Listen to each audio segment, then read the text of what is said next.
नमस्कार साथियों, आप सभी का स्वागत है एजुकेशन लाइन में। दोस्तों, अर्धवार्षिक परीक्षा 2023-24 कक्षा 10वीं के लिए जो हिंदी का पेपर है वो इस वीडियो में हम डिस्कस करने वाले हैं। तो कक्षा 10 में अगर आप पढ़ते हैं तो आपको बता दूं कि आपकी परीक्षाओं के लिए क्वेश्चन बैंक, मॉडल पेपर और अर्धवार्षिक परीक्षाओं के पेपर, साथ ही साथ वार्षिक परीक्षाओं के जो पेपर बोर्ड जारी कर रहा है, सारे दोस्तों आपको एक ही जगह एजुकेशन लाइन पे मिल जाएंगे। ठीक है। और साथ ही साथ कुछ दिनों में हम एक ऐप लॉन्च करने वाले हैं जिसका मैं पहले भी कई बार डिस्कस कर चुका हूँ। वहाँ पे भी आपको सारी चीज़ें मिल जाएगी। तो चलिए फिलहाल हम हाफ ईयरली एग्ज़ाम जो आपका अभी स्टार्ट होने वाले हैं उसके लिए हिंदी का जो पेपर है उसके सारे अति महत्वपूर्ण प्रश्न है वो देख लेते हैं। तो यहाँ पे मैं आपको एक एक प्रश्न बता दूंगा। ठीक है, आपको इनको तैयार कर लेना अच्छे से। पहला प्रश्न देखिए, परशुराम विश्व प्रसिद्ध थे। परशुराम के बारे में आपने पढ़ा था। ठीक है, तो वो किस रूप के लिए प्रसिद्ध थे, किसके लिए जाने जाते थे? बाल ब्रह्मचारी के रूप में, क्रोधी के रूप में, महान मुनि के रूप में, या फिर शत्रु के रूप में? तो दोस्तों यहाँ पे आपने देखा होगा कि उन्होंने क्रोध भी किया था। कब किया था? जब लक्ष्मण जी और जो राम जी थे वो यहाँ पे, जो रावण है वहाँ पे, सॉरी, दशरथ जी थे वहाँ पे गए हुए थे और धनुष को तोड़ने की बात थी, तो धनुष को तोड़ते हैं तो वो एक गुस्सा करते हुए आते हैं। इसके अलावा दोस्तों वो एक महान मुनि के रूप में भी थे। तो अब आपको देखना है आंसर अपने हिसाब से। कवि ने ब्रज दुल्ह बताया है, तो ब्रज दुल्ह किसको, किसके लिए बताया है? श्री कृष्ण के लिए बताया था। कवि कैसा स्वप्न देखकर जाग गया था? बुरा स्वप्न, प्रेम स्वप्न, अच्छा स्वप्न, या फिर लंबा स्वप्न? कवि धन्य मानता है किसको? तो दोस्तों आपको पता है कि कवि माता को धन्य मानता है, तो यहाँ पे हम माता टिक करेंगे। दुख बचाना से आशय है। देखिए, दुख बाँचना, सॉरी, दुख बाँचना है यहाँ पे। दुख बाँचने से आशय क्या हो जाएगा यहाँ पे? दुख की चर्चा करना, दुख को समझना, दुख को पढ़ना, दुख सहना।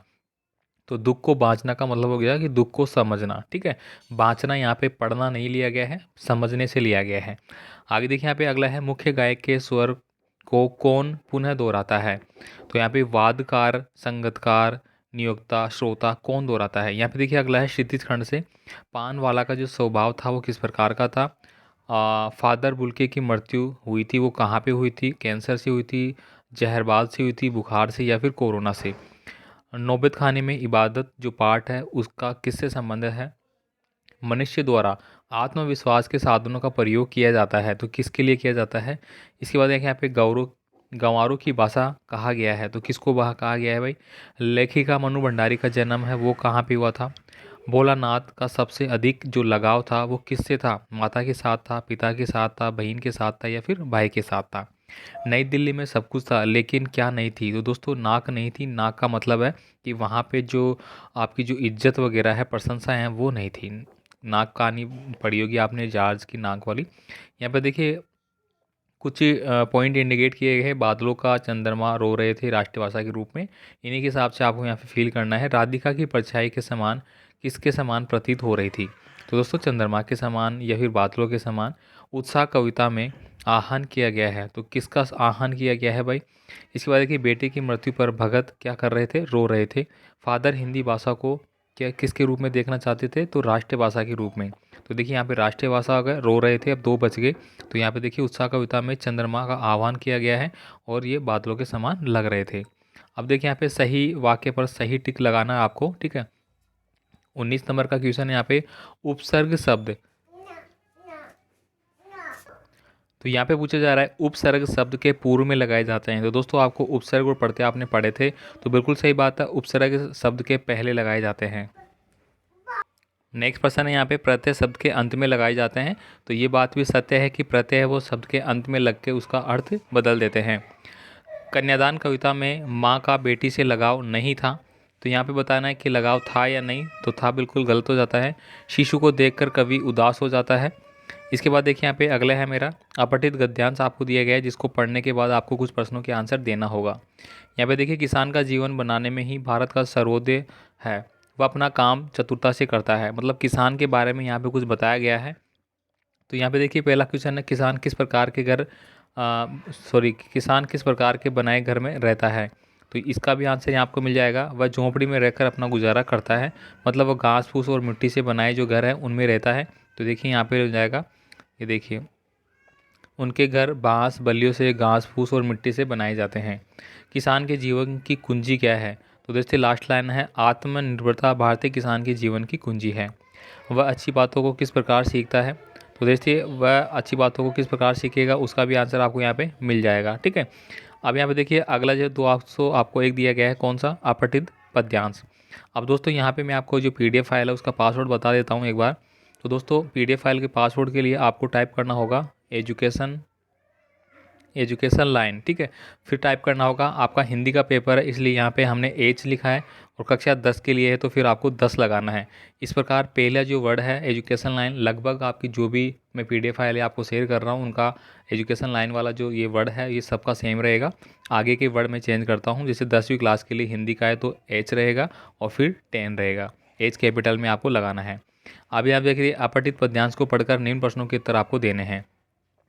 तो यहाँ पे देखिए ये जो पद्यांश पढ़ना है आपको, उनसे ईर्ष्या क्या जो सपनों के जंगल में अपने से ही निर्वासित है, वे करुणा के पात्र जूझती मानवता के साथ जूझने की उमंग में संचित है।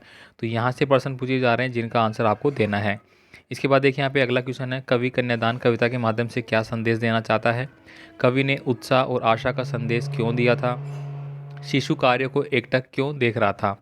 इसके बाद देखिए यहाँ पे अगला है, संस्कृत और प्राकृत भाषाओं में आपको संबंध बताना है, खां साहब के शिष्यों के अनुरोध पर क्या कहा था, मनुष्य द्वारा आग का आविष्कार क्यों किया गया था।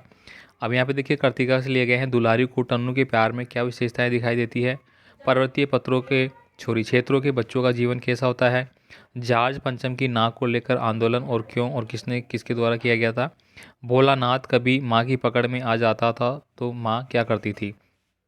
इसके बाद देखिए यहाँ पे निबंधात्मक प्रश्न आपके 39 नंबर का, उत्साह कविता में कवि ने बादल के रूप में जो वर्णन किया है वो किसका किया है, गंगा स्नान के लिए आने जाने के समय बाल गोविंद के किन नियमों का पालन करते थे। अब यहाँ पे देखिए आपको एक निबंध का निर्माण करना होगा जो कि आप किसी एक टॉपिक पे कर सकते हैं, मोबाइल पे कर सकते हैं, जो कि आपका वरदान और अभिशाप दोनों साबित हो सकता है अगर आप उसका सही इस्तेमाल करेंगे।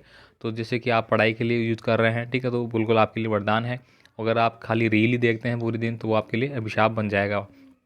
विद्यार्थी और अनुशासन, आप जो विद्यार्थी की भूमिका में फ़िलहाल हैं तो आप अनुशासन आपके लिए कितना इंपॉर्टेंट है, अनुशासन में रहना ये आपको समझाना होगा।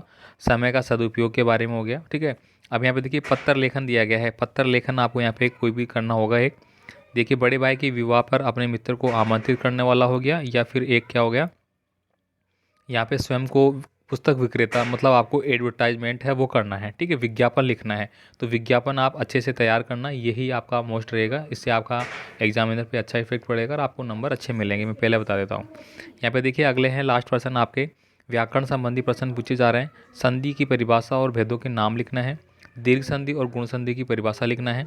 ठीक है, इसके बाद देखिए द्वंद्व समास को उदाहरण द्वारा समझाना है। द्वंद्व में और छिपा, मतलब द्वंद्व समास में और का लोप होता है, किसका और होता है, जैसे माता और पिता।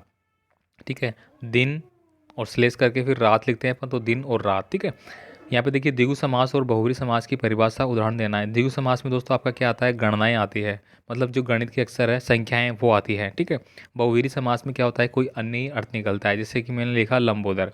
ठीक है, या फिर लिखा त्रिनेत्र। ठीक है, इस प्रकार से इनका अर्थ क्या निकलेगा, लंबोदर मतलब श्री गणेश के लिए लिया गया है और यहाँ पे त्रिनेत्र मतलब शंकर जी के लिए लिया गया है, इस प्रकार से। ठीक है, तो यहाँ पे मैंने दोस्तों कक्षा 10 के लिए इंपॉर्टेंट प्रश्न पत्र है वो मैंने बताया है। आई होप आपको यहाँ से बहुत लाभ मिलने वाला है। बाकी और भी जो आपके महत्वपूर्ण पेपर है वो मैं आपको शेयर करता रहूँगा। तो आपसे रिक्वेस्ट है चैनल को सब्सक्राइब करके वीडियो को लाइक करके अपने दोस्तों को भेज देना। बाकी आपका कमेंट आप हमें व्हाट्सअप पे टेलीग्राम पे कर सकते हैं, व्हाट्सअप पे आप पर्सनली भी कर सकते हैं, पर्सनली भी आपको चीज़ें शेयर कर दी जाएगी। पासवर्ड मैंने बता ही दिया है, एजुकेशन लाइन स्टार्टिंग का वर्ड रहेगा, H और 10 आपको लास्ट में लगाना है। ठीक है, धन्यवाद।